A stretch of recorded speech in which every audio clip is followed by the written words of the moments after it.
Welcome, everyone, to the Luscious Living Podcast. I'm your host, Celine Bilgin, and today I have a very treasured guest. Darren is, first of all, a world-class speaker. He's a corporate trainer to companies that you know, like AT&T and BMW. He is a PhilantroInvestor, okay? So I want him to talk a little bit about his endeavors. He has trained over 1 million people in over 48 countries. He is actually a star in the Treasure Map movie, which I highly recommend. Not only that, but he is just the kind of guy that you can sit down and talk to, and his spirit is contagious. This positivity, this desire to achieve and give back and contribute. I know you're going to love learning from him, and his message has changed my life. It was an interview that I watched 6 years ago on the Project Life Mastery show, and I remember listening to what you said, Darren, and I wrote on a piece of paper the person I wanted to meet the most in life. And at the time, that was Bob Proctor. And next thing I know, I'm at his house. Next thing I know, I work for him. And like literally, it's because of that video. I didn't even meet you yet. And then my life has made a complete 180 because of that one episode. And now I want listeners to learn more about you and the wisdom that you have. So thank you so much for being here, Darren. I'm grateful to be here, Celine, and grateful to contribute and make a difference and be in service. Absolutely. So you today, before we were recording, you are living in a beautiful area. You have the love of your life. You have these companies, these contributions that you make. Life is by design, but it was not always that way for you. Yeah. It was the opposite. Can you tell people where you started from and what life looks like for you now? Yeah, so I grew up in Swift Current, Saskatchewan, Canada, a city of less than 20,000 people in population, failed grade 1 of public school, and then was misdiagnosed with a learning disability and a reading disability and was set back a grade. And then it was determined by the school system and the school district that I was special education and retarded. And so they put me into a special class. And from grade 1 to grade 12 of public school, I was in special education. So I never went to regular classes or regular normal classes. And when I was 7 years of age, I thought, I'm like the normal kids in my neighborhood, normal kids in this public school. There's nothing wrong with me. And so I had to learn to really become self-sufficient because nobody had my back. My parents were, conformed, did the best they could as parents to the public school system. So at age 7, Celine, I actually set up my first business venture called Rent-A-Kid. And I would go out and cut grass, shovel sidewalks, deliver newspapers. I'm 48 years to age today. I'm 48 years old. And by the time I was 9 years of age, my 2 best friends in my neighborhood would go out with me on these projects. And we're cutting grass, shoveling sidewalks, delivering newspapers, shoveling snow off the sidewalks. And now being 48, 40 years later, these 2 friends are still in communication with me. We interact through social media. I just talked to one of my great friends I grew up with. He's known me since I was 6 years old just last week. And so throughout elementary school, junior high, and high school, I really struggled academically. I had very low self-confidence. I didn't have many friends. I felt invisible. I felt that I was never good enough. I didn't matter. I wasn't smart enough. I was always the kid that was always picked last on any sports team in school and physical education, all those things. I was a complete write-off. I was the kid that you would never bet on, that was ever going to amount to much, never go anywhere, never accomplish, never do anything. And by the time I got to grade 11 of public high school, I got taken out of class one day by a guidance counselor and a school teacher. And they sat me down in the guidance counselor's office and said, Darren, if you graduate from grade 12, if you graduate, what are some of your hopes and dreams? You're not going to go to college, not going to university. We're just kind of doing some career plan here. Where do you see yourself? And I said, I want to travel this world. I want to build financial wealth to do global philanthropy. I want to own a group of companies. I want to have an investment portfolio, and I want to make a huge contribution to people's lives and to the environment, to the planet all over the world. Well, you should have saw the guidance counselor and the school teacher's face. They looked at me and laughed like, come on, Darren, like give your head a shake. Let's ground yourself. Let's do reality here. Let's just, let's look at where you want to go and get a job and work there for 25, 30 years of your life. And so I graduated from grade 12, moved away from Swift Current, Saskatchewan, Canada to Vernon, British Columbia in the Okanagan Valley. And I had no direction. I had no focus. So I did multiple suicide attempts by driving my car at 140 kilometers an hour, 85 miles an hour towards a telephone pole. I used to premeditate suicide. And on my final attempt of driving my car towards the telephone pole, I stopped the car and I thought, I can't do this. I got scared. And so what I did was I drove into the city of Vernon. There was this building full of nonprofit organizations. And inside this building, they actually had a organization that did telephone crisis line. So if you're in a crisis, you call this telephone number and they have trained counselors or trained volunteers on their end. So I turned myself in. This is back in the early 1990s. And one of these ladies decided to counsel me.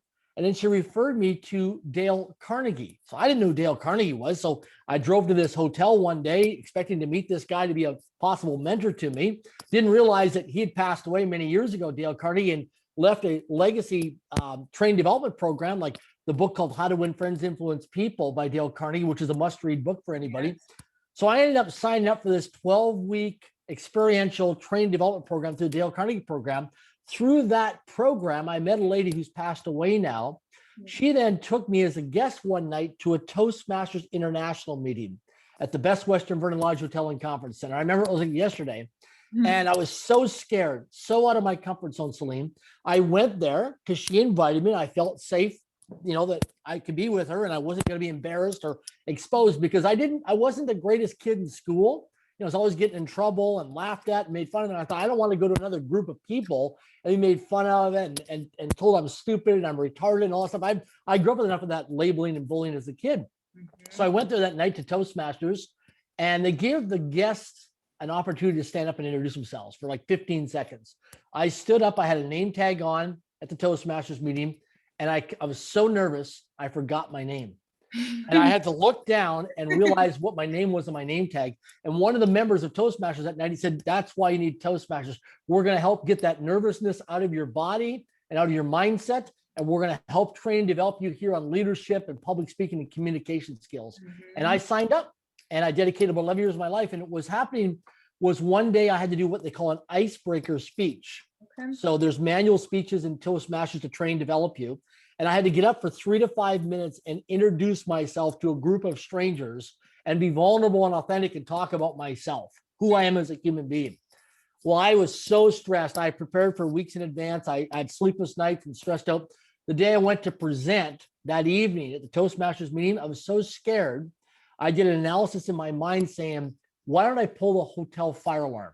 Let's pull the fire alarm and let's evacuate this hotel so I can disrupt this Toastmasters meeting so I don't have to do my icebreaker speech. Yep. So I pulled the fire alarm. The alarm went off. The fire department didn't come, but the maintenance person came down, reset the alarm, and the Toastmasters meeting went on, and I actually had to present, and that was a turning point in my life. And that night, a lady believed more in me than I believed in myself, named Sue Urquhart. And says, we believe that this Toastmasters group has a chance to mentor and train, develop Darren to become a world-class speaker and a difference maker in the world. And she believed more in me than I believed in myself. And that was the start of my journey of her planting seeds and getting her fingerprints on my life going forward, because it was a big blind spot for me. And so I can share a bit more about where I am today and what we're up to. But that was a big turning point for me, is I didn't believe in myself. I didn't have confidence. I didn't have direction. I didn't have any focus. Didn't have any written goals. And my life is completely different today. And I live life, an extraordinary life today on my terms today. But those humble beginnings of adversities and failures. And, I was once homeless and lived on the streets in Vernon, British Columbia. I lived on welfare for a couple months. I ate my next meal out of a garbage dumpster. I ended up living in a guy's treehouse for a few months. So I know what it's like to eat my next meal out of a garbage dumpster.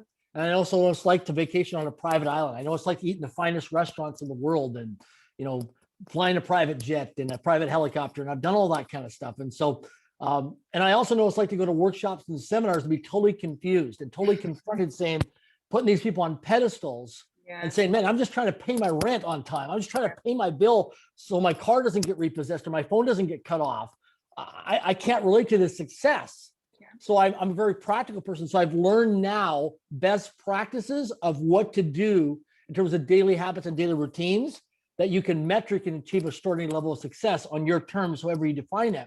Because I know what not to do, and now I know what to do during the waking hours of our day. I love that. There's so many pieces to unpack there. And it's amazing that you borrowed her belief in you for that Yes. moment, where you didn't have that. Because and that's something I want to touch on is, if someone, how did you start to reprogram your brain to be successful and confident? Yeah, good question. So I started reading. So I struggled as a kid growing up with a learning disability and a reading disability.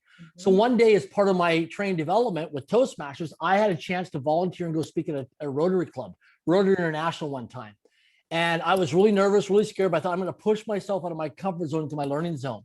And I used to put all these people on a pedestal, right? And put myself in the pit and minimize myself and idolize these people that were in the Rotary clubs. And I got talking to a Rotary member one time, and he says, young fella, he was much older than me. He says, do you read books? And I said, no, sir. He goes, why? I said, well, I have this belief that I have a learning disability and a reading disability. I'm not good at reading. He goes, that's just the belief that you've created. It's kind of like a program you install in your mindset of your brain. And he says, I'm going to teach you how to read more books in a year than most people read in 5 years. I'm like, how? He goes, all I want you to do is commit to reading 10 pages a day, just 10 pages a day. It's easy to read 10 pages a day. It's also easy not to read 10 pages a day. And that's the difference. Yeah. It's easy to do and it's easy not to do. He goes, if you just commit to reading 10 pages a day of a good book that's going to elevate your life, personally or professionally, 10 pages a day times 365 days in a calendar year is 3,650 pages, which equals about 12 to 15 books a year cover to cover. But he said the cool thing about this, Darren, it's kind of like money, it compounds. He goes, some days you're not going to read 10 pages. You'll read 12 pages or 17 pages or 47 pages or 68 pages. And it may not seem nothing today, but compounded over 365 days, you're actually going to read more than 15 books cover to cover. And so I average reading now about 60 books a year, cover to cover. That's just reading. Then I listen to audible books when I'm in airplanes or I'm traveling or I'm on the road. So I probably listen close to 90 to 100 books a year between reading and audio learning and watching videos. And so I've self-driven. So the key thing is just read 10 pages a day. What's some books off the top of your head that you think people need to read on? So I'll show you right now. This is my home office. Yeah. I don't know if you guys can see this. Yeah. This is my books that I'll read. These are all my books that I'm going to read this quarter over the next 90 days. These are the books that I read. And so I love that. Yeah. They're just laid out on your table. So I have them and I read every single day. It's a non-negotiable habit. I read every day of my life. A book that really changed my life was How to Win Friends and Influence People by Dale Carnegie. It's an older book. Another book is called The Richest Man in Babylon by George Clayson. Another great book. Rich Dad, Poor Dad by Robert Kiyosaki. Game-changing book, really elevated my life. And then his second book called Cash Flow Quadrants really got me to think about, where do I want to live? Do I want to be an employee? Do I want to be self-employed? Do I want to be a business owner? Or do I want to be an investor? Or do I want to dance in all four of those quadrants or play in different quadrants? And today, primarily, I'm in the business owner and the investor quadrant today on the right side of the quadrants. The 5 Love Languages by Dr. Gary Chapman's a great book. Understanding Women by John Gray? Is it no. Armstrong. Allison Armstrong. Yeah. It's a great book. Men Are From Mars, Women Are From Venus by Dr. John Gray. It's another great book on relationships. Yeah. So I study a lot of business books, finance books, because I'm really committed to doing a lot of big philanthropy stuff around the planet. But the key thing is to find out what you value most in your life and then go study that and get the mentors around you. And I always think in my mind, I want to start shaking hands with the men and women, whether it's virtually or in person, who are 2 years ahead of me. Where do I see my life in the next 730 days, next 2 years? Then I start creating environments or circles of people that are already living that. So it pulls me towards that, right? Because proximity is power. I love that. And I'd love to hear, actually, do you have someone in your life, maybe you had a goal for, having this relationship with finances? Do you have a story? Because you actually have some crazy stories about how you met people that, there's one it was like a king or something, Darren. Do you know what I'm Yeah, so I've met a lot of the royal family members. I've had lunches and dinners with kings and royal family members, some of the wealthiest families in the world. I'll show everybody something that I do. This is my home office. I have a big home office. I have a thing called a must-meet list. Yes, and that is the thing that changed my life. But oh my gosh. So this is 100 people. Every year I create a must meet list. I have a company that puts this all together in a virtual system that I use. And these are 100 people that are alive that come from all walks of humanity. They're from all over the planet. Some of them are Nobel Peace Prize winners. Some of them are billionaires. Some of them are celebrities. Some of them are influential people. They're from all over the world. Love it. Different countries, different cultures, different backgrounds from all walks of humanity. And then when I meet them, we put a star beside them. Oh, who's someone you've met, actually? So Brian Scudamore was the guy who created a company called 1-800-GOT-JUNK. Yeah. It's an international company. Yeah. They're all over North America, Australia, and different countries. Junk removal company. He's a CEO, founder of the company. Want to meet him. And I have different people. Sarah McLachlan. She's a well-known singer, songwriter. Yeah. So it's funny because last year I was hiking right by my house here, and she lives not too far from her. I've never met her in person. And I was hiking with my dog on a hiking trail. I was on a board of directors call for one of the boards I serve on. And so I was focused on the call. And anyways, I'm walking on the trail in the forest, and here comes Sarah McLachlan right towards me. Like, wait a second, guys. She's on my must meet list. And so I just said hello to her, but I never got a chance to stop and have a conversation. She was very impressed with Cleo, my dog, a little Bichon Shih Tzu. But I thought, man, there was that one moment, that opportunity zone. But I was on a conference call, and I have fiduciary duties. I wanted to be in integrity with that. So I focused on my call, and I thought, you know what? It's not meant to be today, but down the road, Sarah and I will meet. I love it. I love it. That's so awesome. It's that intention too, right? That intention. And then of course there's the action part of it. And so speaking of action, you mentioned daily habits. You know what to do, you know what not to do. You read a minimum of 10 pages, non-negotiable. I know you spend time on Sundays to plan out your week. You have other non-negotiables. What are some of those ones that you believe have made you successful in all the different areas of your life? Yeah, you bet. So I work out 1 hour a day, physical fitness, whether it's walking, it's cycling, I'm an indoor cycling thing, it's hiking, it's mountain biking, but 1 hour a day, non-negotiable physical exercise. Get the body moving. I drink a lot of water. Another big thing, simple to do, easy to do, easy not to do. Yes. Another thing, what I do is every day, so I have, these are my top 10 personal promises to myself. Mm-hmm. Okay, so I laminate. I got 15 copies of these. I went to Staples, laminated them. These are my personal promises. I don't call them goals.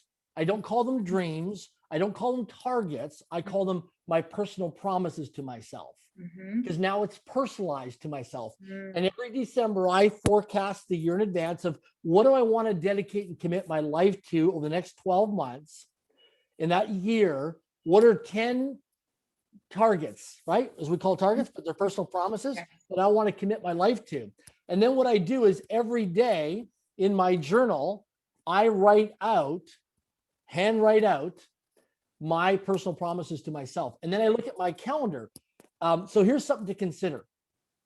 If it's not scheduled into your calendar, it does not exist into your life. Yes. So if you want to flourish your relationship, you want to start having more date nights, more quality time with your children or your spouse, your partner, your significant other, or you want to start dating if you're single, if you don't schedule time in your calendar, it's not going to happen. If you want to generate more money, and maybe you're an employee or entrepreneur or self-employed, if you don't schedule wealth building activities where you're watching videos, you're reading, you're studying, you're listening to podcasts, it's not going to happen.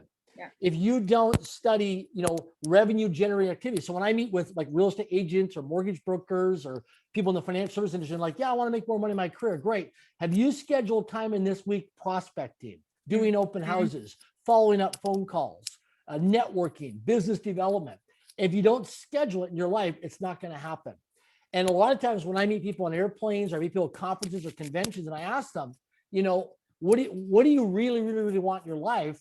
The number one consistent answer is people still say, I don't know. Yeah. And I say, great. Do you have a calendar? They're like, yeah, I have an online calendar. Great. Show me the next 7 days of your calendar. And the next 7 days will show me how your life is going to be. And most people don't schedule it, because if you don't schedule it, it's not going to happen. Yeah. And then what I do is I use an iPhone. So what I do is I actually link my calendar to my phone with reminders. But what I do is I actually also have my phone send me audible alarms. So I'm always on time to my meetings and my commitments, because without integrity, as we know, nothing works. There's no workability without integrity. And so one of the big things I see from a lot of people is they move their lips, but not their feet. Talk is cheap. And it's time to stop moving the lips and start moving your feet. Nobody cares about what you say. People always ask me, they go, I'm going to do all these big things in life. I say, great, we'll see. There'll either be reasons or results, because I'm going to watch what you do, because behavior never lies. Behavior never lies. So start watching people's feet, not their lips. You'll be amazed when you start watching the direction of where their feet are going, where they're going to actually achieve what they're set to achieve. Because for most people, but another thing is I do is that, you know, in life, metaphorically, it's what's the hill you're going to climb. See, I play games with myself all the time. I play games in my life, my businesses, when I'm investing or buying companies. I play games as this is the game I'm going to play, and this is the hill I'm going to climb. It's not going to be easy. It's going to be challenging. There's going to be adversities. There might be days I want to quit, want to give up, going to get tired, right? But it's a mindset of climbing that hill. And that's why I do a lot of hiking, because I use it as a metaphor to get to the top of the hill, get to the top of the mountain, just like we do in business. Well, like you say too, I've heard you say life is just a series of peaks and valleys, right? And it's knowing that those challenges are going to come. And so in actually given this current climate as well, how did you personally look ahead and prepare and forecast for your life personally, financially, with business to really? Great question. Yeah. So in 2008 and 9, I got hit really hard financially, almost went bankrupt. I was strictly focused on doing corporate training seminars around the world for corporations, trading time for money, linear thinking. And I'd signed a contract with a corporation, use that money to pay for my travel. I was booking flights 6-12 months out, flying all over the world. And I had no cash reserves. And I just had credit cards and lines of credit. And I was up and down all the time with cash cycles.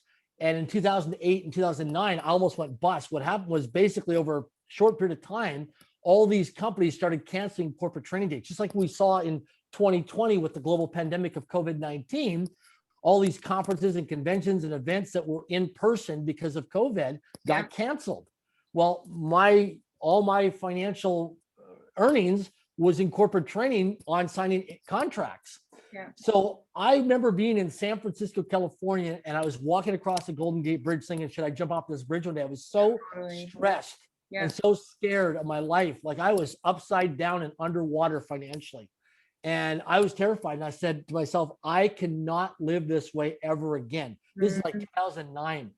So what I did was 2020 was one of the best years of my life. It kind of has been for a lot of people. I just have to say, I know it's been kind of crazy, but in many ways, I just had to say, I tripled my financial net worth. Tripled my financial net worth. I made multiple 7 figures. Right. And the thing is that here's the thing, is we don't have money problems in life. We only have thinking problems. There are people who don't have enough money, and there are people who make a lot of money through multiple streams of income. They're looking to allocate and deploy cash. Like I'm on the phone almost daily with people from around the world who run family offices, who are high net worth and ultra high net worth investors, who've got financial problems. They've got so much money coming in from their portfolio of investments, their real estate, their operational businesses, that they have so many revenue streams of positive cash flow. It's monthly recurring cash flow. They don't know what to do. They're sitting on millions of dollars or several millions of dollars, and they don't know what to do with it. And they're looking for opportunity zones. There's never a shortage of money. So the key thing is that you want to look at, for every crisis, there's an opportunity. If you've got back challenges right now, you're stiff or you're sore, you can lay down, you can get an Epsom salt bath, you can go to a massage therapist, a reflexologist, a chiropractor, you can stretch it. There's so many different things. So every problem or challenge or adversity somebody has in their life, there's a whole industry created out of it. So the mindset is turning the crisis into an opportunity and creating an opportunity zone, right? I'll give you an example. So I have a big portfolio of real estate all over North America. I've committed $100 million over the next decade towards global philanthropy. We have a foundation we've set up now called Link Foundation. And so I went and met with one of my mentors over the last 2 years, and we're having dinner before COVID. And he said to me, he said, Darren, he said, why are you so focused on creating startup companies? That's a lot of work. That's a lot of risks that you're taking. It's so hard to create startup companies, to get the business set up and get it incorporated and have a bookkeeper and accountant and then go out there and get customers and set all that operational. It's so much risk and such a high chance of failure. And he said something to me. He said, Darren, it's easier to acquire revenue than to create revenue. It's easier to acquire revenue, financial revenue, than to create it. Why don't you focus on mergers and acquisitions and study the top people in the world who are getting the results of mergers and acquisitions? So that's what I do now. I buy companies. I buy distressed companies throughout North America, internationally, take them, buy them, build them, and sell them, and then exit and go through a liquidity event within 18 to 36 months. And now that's what I've been doing. So I've been buying companies just like people buy things at the grocery store or buy things on Amazon. I buy cash flow producing companies between $500,000 and $5 million a year with revenue. I buy these companies, have smart people run the day-to-day operations, and then I prepare for an exit and I sell the companies. And I use that money to build financial wealth to then give it away to our foundation for global philanthropy. So there's opportunity zones. So the key thing is to train your mindset, no matter where you are, like no matter what the economy is doing, there's always opportunity. And you want to get around people who are always succeeding during tough times. Like you asked me right now during this COVID-19, I'm just thriving during COVID. My friends are all thriving. Whereas I know other people are struggling. That's okay. Down the road, we'll bless them and help them out. Some of these people through our foundation. That's the key thing, is get around people where there's always opportunity zones. And remember, we don't have money problems in life. We have thinking problems. There's no lack of money. And now people say, what do you mean thinking problems? So I'll give you an example. Please do. I schedule thinking time in my calendar. I color code it and I time block it in my calendar. I spend anywhere from 3 to 10 hours per week just in thinking time. Or I actually time block it. I shut off all my electronics. I go for a walk in nature. I spend time, no distractions, maybe just my journal, and I just think. Now, some people say to me, they go, Darren, what should I think about? Well, one of the things I ask people to do as an exercise is start to think what you're thinking about. Think what you're thinking about. Start to think about your values and your beliefs. Start to think about your actions and your behaviors. And maybe it's time to upgrade what you're thinking about.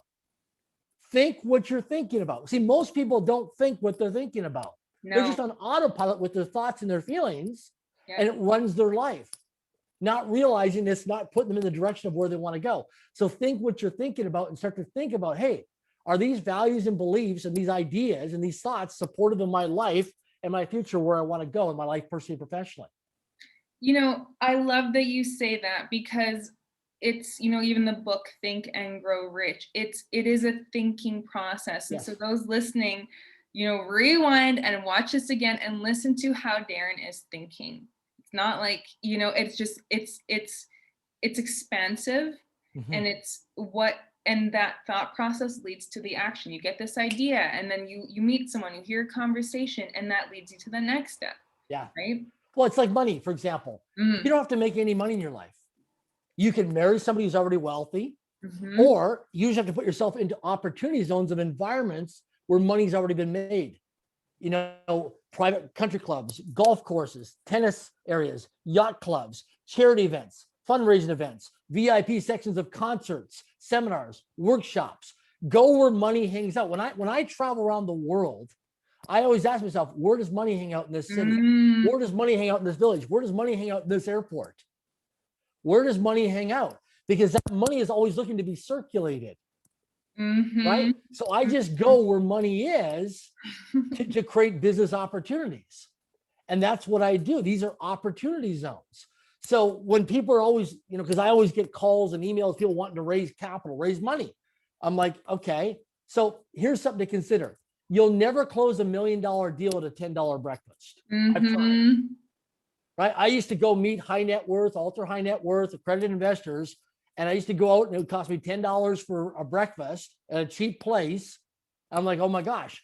go to a 4 or 5-star resort or a hotel if you're in a major center and create that environment. Like because of COVID right now, we're in lockdown. But when I'm traveling, I go to the nicest hotels and resorts in that city.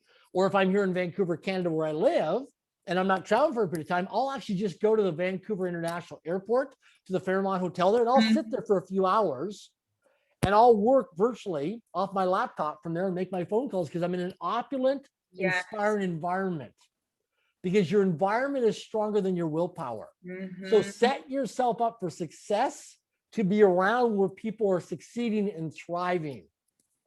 See, a lot of times people go to a Starbucks or they'll go to a coffee shop and they're around people who are in the rat race and they're just going. Change that environment and get around where people are successful that are working on their businesses versus in their businesses. It's a different mindset. Yeah. And so in this virtual world, is there anything that you recommend that people can increase their opulence in their environment in this time? Yeah, for sure. So candles, air quality, lighting. Like this place, my home here is a big home, but you should see the lighting in this house at nighttime. Oh my gosh, it's inspiring. It's very romantic. We got all kinds of light switches, all that kind of stuff.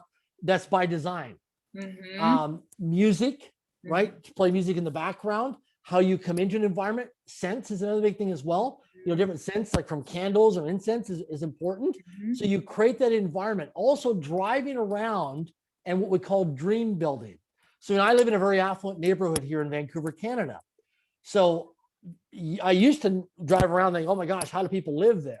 Right? How do they financially be able to do that? How can you make sense of that? Right? I'm trying to figure out how to pay my rent on time, right? So what I did is I drive around and I would dream build because success leaves clues. Yes. And so whatever you really, really, really, really want in your life, start to stock it, right? So if you want a certain automobile, drive by the dealership at nighttime, right? And go on the car lot, take pictures of it, create a vision board with it, go onto YouTube and watch the videos as they're test driving it, and just immerse yourself in whatever you really, really want in your life, immerse yourself in that environment and start to think about, you know, how can I achieve that?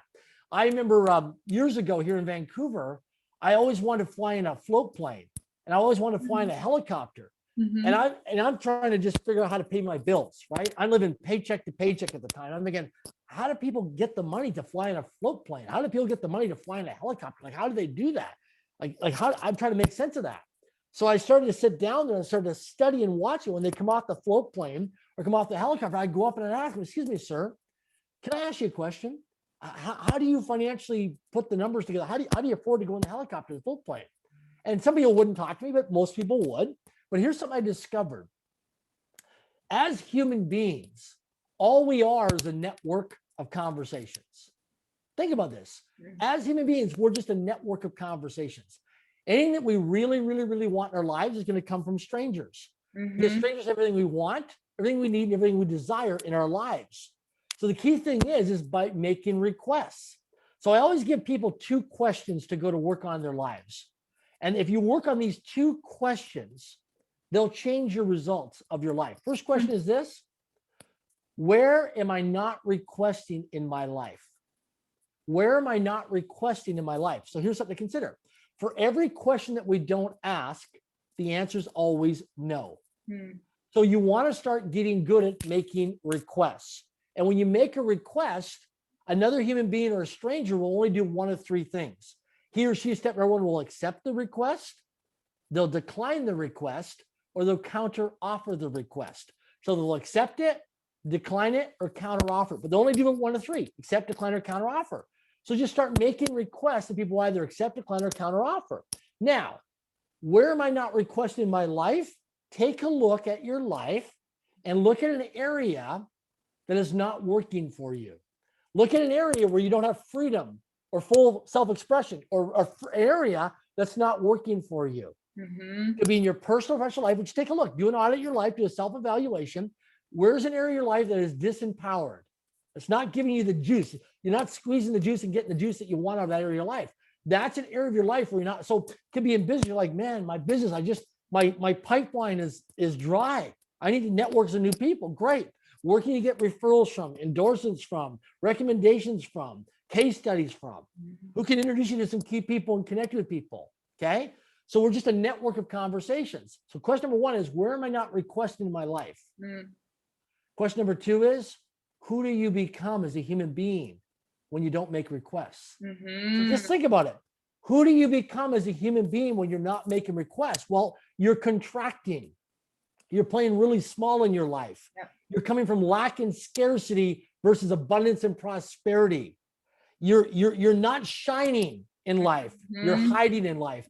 Also, you're not a contribution because you're focused on yourself of being a go-getter and not a go-giver. You're being transactional versus relational. That's a big thing for a lot of people is they meet people on social media. They friend request them on Facebook or LinkedIn or other platforms, and then they go into their inbox and they start pitching them. Successful people do not want to be pitched or sold. They want to be educated and they want to be informed. They do not want to be pitched or sold. They want to be educated and they want to be informed. Start to build relationship equity with people. Relationship equity. Make it relational versus transactional. So many people on social media today are transactional, and that's why they're getting the results accounts or where they're at, because they're transactional. Ask yourself, how's it working for me? Am I getting the lifestyle, the results that I want? My life is flourishing. Why? Because I'm relational versus transactional. I don't pitch or sell people. I educate and I inform, and I spend time building relationship equity with them so they get to know me, get to like me, and get to trust me, and also build a strong rapport with me. It's so true. And you taught that about the requests and, making like the complimentary upgrade or and I took you out for dinner that day and I said, yes, that's right. Can I have what does it take to have a complimentary dessert? And I was terrified. The thing is not to be comfortable. And you were saying in another interview, you're uncomfortable every day. Every day. I want to ask you two last questions, Darren. And one of the things that you've, explored and created and expanded on is money and finances. You talk about the three, the red light, the yellow or amber light. Cautious and nervous? Yeah, exactly. Yeah. What other ways, what else do you see that the common, I'm going to say middle class do as a mistake? And what would you recommend? And what do you wish you kind of did from the start for yourself? Sure. So the key thing is we all have habits and patterns. So let's say, for example, you're going to get paid from your employer. Let's say, for example, you're an employee, you're getting paid today, and money's going to be directly deposited, or you're getting a physical check that you're going to go to the bank and deposit in cash. So when money comes into your account and you have a credit card or a debit card, as an example, and you go, so first thing I do is look at the behavior of what somebody does with money, because behavior never lies. Yes. Okay. First thing people do is they'll pay their cell phone bill, they'll pay their rent, they'll pay their mortgage, their car payment, they'll put gas in the tank, they'll go shopping, they'll go do some entertainment, they'll watch Netflix, they'll do all these things. And then they get into a vicious cycle living paycheck to paycheck. And in North America, the United States, America, and Canada, 78% of the US Canadian population live paycheck to paycheck. 78%. Those are the recent statistics. Okay. Now, why? Because the thing is, it's a vicious cycle. Because what they're not doing is they pay everybody else. Yes. But pay themselves first, at least 10% of their net income. So the first thing you do is when you get paid money into your account, take a little bit of that money, 10 cents out of every dollar if you can. If you can't do 10 cents, then do 5 cents out of every dollar. Take that money and put it into a savings account. In Canada, it's called a tax-free savings account. In the USA, it's called an IRA or just a savings account. Put the money in there and start to accumulate it. Now, what I do is I play games. So a financial game is I imagine each dollar, if we're using the United States and Canada in terms of currency, a dollar. Other countries, it's a euro, a different language, shillings and stuff. But in North America, it's a dollar. I imagine each dollar is like a little baby yellow chick. And my goal as the steward of those baby chicks is to take those little fuzzy yellow chicks and grow them up so they'll multiply. So the key thing is there's 3 steps to wealth building. And the 3 steps are this. Step number 1 is to go out and make or earn money. So if you live in a first world country, it's pretty easy to do that. We don't have money problems like we have thinking problems. Start to look at where the opportunity zones are. They're all over the place. The fastest path to cash, if you're stuck right now financially, the fastest path to cash is look around your home, look around where you live, your environment, and look at what you've not used for the last several months or year and sell it and repurpose it. So if you've got golf clubs, you got a kayak, you got canoe, you got computer equipment, electronics, you got purses, you got shoes, you got handbags, all these things around you that's taking up space and energy, repurpose it and sell it. Some people say, well, I don't have any money. I've got a canoe or a kayak or golf clubs or bikes. Great. I don't know. I used to own that stuff. I used to have kayaks and canoes. I don't have any of that stuff anymore. I've sold it off. Now, if I want to go kayaking or canoeing, I go rent one for a few hours. Okay. Yeah. So first step is, number one, is to make or earn money. It's pretty easy in the first world. Second step, harder. Most people don't do. Second step is to protect and keep your money safe. Second step. So what happens is people get paid. They chase shiny objects. They instant gratification. They want to go to the movies. They want to go entertainment. They want to spend. They want to go to Costco. They want to go to grocery stores. They want to go to shopping malls. They want to shop online. So they spend money. Step number two is most people do not protect and keep their money safe. Step number three, very few people do. I master it. I'm very, very good at it, is multiply money. Now, how did I learn how to multiply money? Well, in my early 20s, I ended up flat broke financially, living on the streets, living on a welfare for a short period of time, eat my next meal out of a garbage dumpster. And I was being sued by the banks because I co-signed a loan for two guys for a business. As the co-signer, they didn't pay the loan. So the bank was litigating me, and I got evicted from where I was living, and I had to cash my welfare check at a money mart. And they charged a lot of fees to cash that welfare check. So I was living on the streets, very, very little money. And I learned to live on less than $2 a day living in Canada. And so I used to go to the 7-Eleven convenience store, and I used to, for $1.69, I used to get a hot dog and a super big gulp, or a hot dog and a Slurpee for $1.69. And I lived that way for a couple months. Wasn't the most healthiest, but what it did. But I learned how to manage money on less than $2 a day Canadian. So now I've learned how to multiply money. So the key thing is, number one is to make money. Two is to protect it. Three is to multiply it, which most people don't know how to do. Now, whenever you need money, what you want to do is get around, start to create environments of people that are already really, really good at money. Start to go hang out, associate, whether it's online or in person, where people hang out that are making a lot of money. Now, when I first started doing that, I felt like an imposter. I felt like, oh, why would people hang out with me? I'm flat broke, right? You want to eventually get around people that if you're in a restaurant, like if you came with my friends and you're out for dinner with us one night, when the check came, we would fight over who's going to pay the bill because we come from abundance and prosperity. Yeah. Not lacking scarcity. We're fighting like, no, I'm paying it. No, I'm paying it. I'm paying it. No, bring her back over here. I'm paying it. I'm paying it. And that's what we do for fun and entertainment. We fight over who's going to pay the bill. Sometimes we do it sneakishly. One of us will go off to the restroom and we'll pay the server. And all of a sudden there's no bill comes. We're like, oh my gosh, you got there before I did.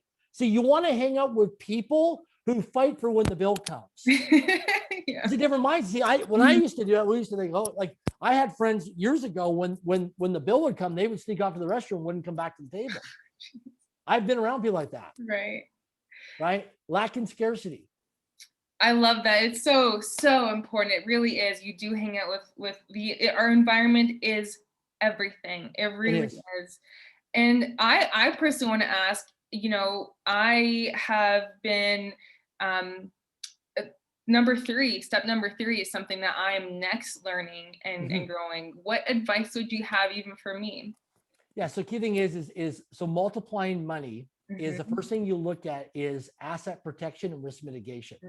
So whatever you want to look at. So first thing you want to look at when you have a little nest egg of cash, and I always use nature. I always watch the squirrels because squirrels are always thinking in the summertime, they're always thinking winter. They're stashing nuts all over the place, getting ready for winter, right? They're creating contingency plans. They're creating emergency preparedness plans. We learn a lot by nature. So when you have a little bit of cash, the first thing you want to look at is part of your discovery and due diligence process. I don't get involved in anything speculation. I don't gamble with money because I'm about creating generational wealth. So I forward think 250 years of 3 generations of wealth building. So I'm thinking 250 years out, 3 generations, different mindset for most people can comprehend. Right? So I'll show you, I have a master plan for my life, right? This is my life. This is a 100-year plan for my life. I have over 7,000 written goals that are documented, over 7,000 written goals. Now, I didn't create all the goals. I borrowed from other people. I hear other people doing podcasts and YouTube videos and interviews like, oh my gosh, I want to experience that. Oh my gosh, I want to see that. I want to do that. I want to go there. I write it down. So the thing is, when it comes to multiplying money, is whenever you go, so first thing you want to look at is you want to invest money into stable income producing assets. Stable income producing assets. So there's lots of things that you can do that are safely protected, stable income producing assets that pay you cash. So I'll give you an example. In my early 40s, when I made my first $1 million, I was so excited. My net worth was about $1.3 million. And I was so excited. So one of my mentors was flying into Canada from San Francisco into Vancouver, and I was going to meet with him in person. He was staying at the hotel downtown Vancouver. So I called him up. He's a numbers guy. He likes to see documentation. So I called my accountant and said, listen, can you do up a personal financial net worth statement for me? I want you to verify for me that, you know, I'm worth $1.3 million. And I'm so freaking excited. So I go for dinner a few days later to meet my mentor. He flies into Vancouver. I go meet with him, sit down in this restaurant in downtown Vancouver. We're having sushi. And I show him my personal financial net worth statement. He looks it over.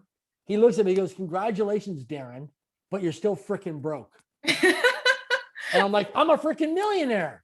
I'm a millionaire. I did it. And he's like, you're freaking broke. I'm like, what do you mean I'm broke? I'm a freaking millionaire. He goes, Darren, let me ask you a question. Do you have a debit card? I'm like, yeah. He goes, you can go to an ATM, an automated teller machine? Yeah. I said, can you leave the restaurant right now and go take out $1,000 in cash and come back to the table and count it out for me? Yes or no? I'm like, no.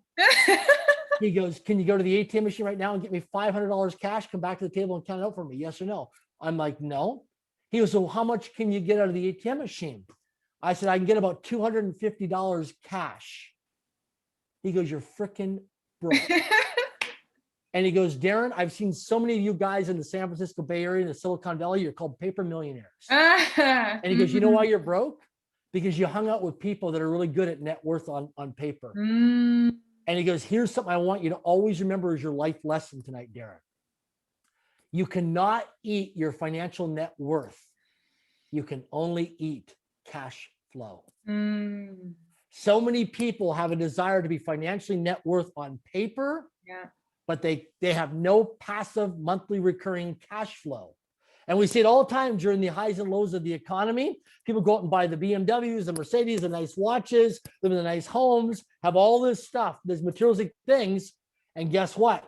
The economy goes down for a couple months. And what happens? They're selling all this stuff because they make high incomes, six-figure incomes or seven-figure incomes, but they can't afford because they don't have the cash flow because their job or their career or their business got impacted financially and they don't have the cash flow. So you cannot eat net worth. You can only eat cash flow. So what you want to focus on is stable monthly recurring income producing assets. So you start to focus on. Now, the key thing is when you're looking at going through the discovery process and due diligence, don't focus on the upside of the investment opportunity. We see that with cryptocurrencies right now. People are getting elated, speculative. It's all about selling the dream, selling the sizzle. The thing is, you want to look at is first question you ask in the discovery and due diligence process. First question you ask, people want to write this down. How is my money protected? And if somebody cannot answer your question like 45 seconds or less to how your money is protected, do not get involved in the opportunity.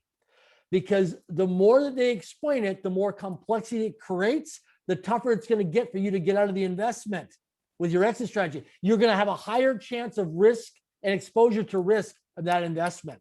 So you want to find out how is your money protected and focus 80 to 90% of your time during the discovery and due diligence process, all on asset protection and risk mitigation.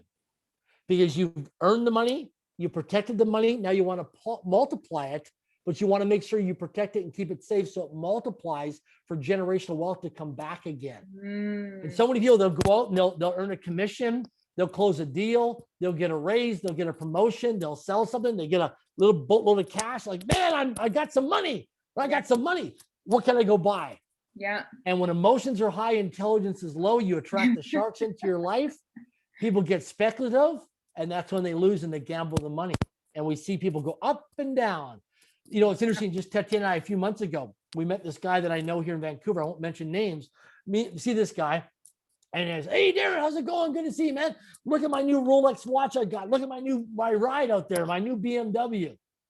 And he's showing off, and he's, got the watch and got the car and all that kind of stuff. And he's an independent contractor, commission sales guy. And 10 minutes after, she goes, why didn't you get excited when he was telling you that? I said, I'm proud of him, but in 6 months, we'll be able to buy it from him for cheap.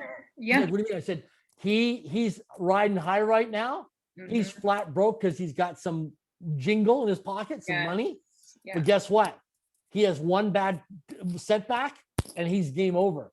Well, guess what happened? Just a couple weeks ago, he called me wanting to know if I'd buy his Rolex and wanting to buy his car. Oh my gosh. Money is not loud like that.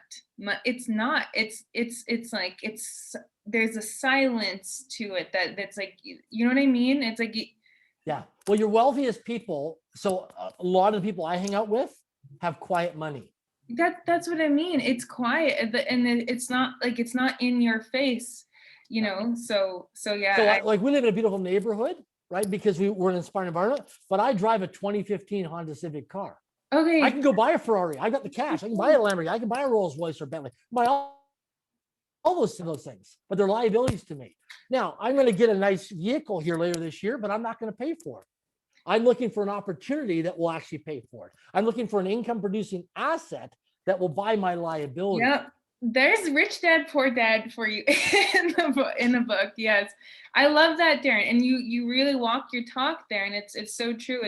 There's a lot of people that can physically afford to get a car like that, but like on cash flow. Yeah, exactly. Or credit or whatever it is. But the silent money is something different. Yeah.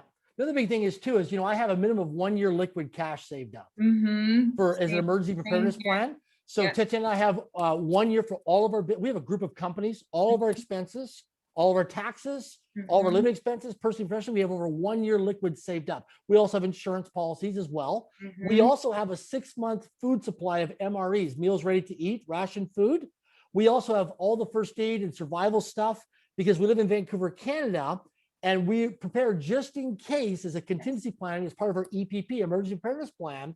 We have all that in place that if something should happen with a natural disaster, we're totally safe and taken care of. Totally. Most people do not have an emergency preparedness plan. Most people don't even have 3 months liquid cash as an emergency plan in their life or in their business or businesses. When we buy companies through acquisitions, as part of our discovery and due diligence process, we go through that and look at all their bank accounts and their taxes and all that stuff. And we go through due diligence. And I'm just blown away by how many companies that are doing a few $1 million a year. Some are $2, $3, $4, $5 million a year with 30 or 50 employees. And they don't even have a month's bank of liquid cash to cover the payroll if something should go wrong in their company to make sure their employees are protected. And this is why this episode needs to be listened to over and over and over again. and that's even honestly, and what you're saying about a year, I do the same thing. It's just, this is just a basic level. And this relates to health too, because having that financial security, that basis is very peace giving. Yeah. So Darren, I could talk to you for hours on end. I want people to know what you're up to and how we can support you, where people can find you, connect with you, and be involved. Yeah, so we're really active right now in our foundation called Link Foundation, LY2NK. Leaders Yielding to New Knowledge is what it stands for. And we're currently building a new school actually called the Link Leadership Academy over in Liberia, West Africa. And we've purchased some land over in Uganda, East Africa. And so you can find out that at linkly2nk.org. Or just go to ugandachildren.com, ugandachildren.com. And as doing that, my focus right now is I serve on 3 boards of directors of public and private companies. I help take one company from a startup, a real estate company from startup to a multi-billion-dollar company with over 50,000 people right now in 13 countries around the world at the time of this recording. And so I serve actively on boards of directors and advisory boards of companies to help grow and scale them. I'm also involved in my own acquisitions with our own company and the foundation for Link Foundation. But yeah, if you want to come on a humanitarian trip sometime with us, or talk about different opportunities, some of that. That's my little dog in the background there. Sorry about that. That's okay. He's excited. One of the neighbor's dogs is going by. But yeah, you can either check out our website or you can go to darrenjacklin.com. That will all be linked. Darren, you glow from just like this amazing human being that you are. I was at your 44th birthday party, and you don't look a day over. I don't even know, like you just have this abundance of energy and vitality, and I know it's because of your heart. Darren, thank you so much for your wisdom and time and generosity, and I look forward to supporting you and sharing the episode. So thank you so much. Awesome. I'm grateful here to be in service and make a difference. Thank you.